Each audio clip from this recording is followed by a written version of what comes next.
নমস্কার, আমি মমতা সরকার। আমার ছেলে আদিত্য সরকার, বয়স 12, গত 27শে জানুয়ারি থেকে নিখোঁজ হয়েছে।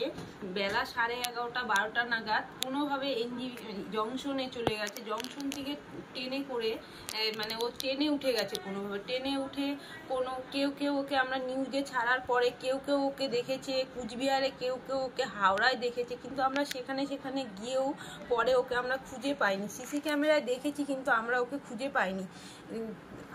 3 মাস হতে চললো, এখনো পর্যন্ত আমার ছেলের কোনো সন্ধান পাচ্ছি না।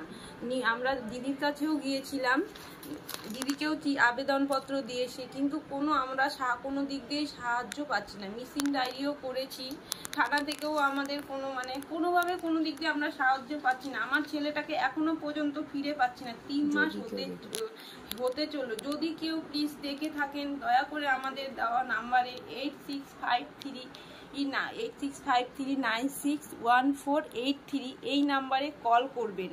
আপনাদের সহযোগিতায় যাতে আমার ছেলেকে আমি ফিরে পাই। নমস্কার।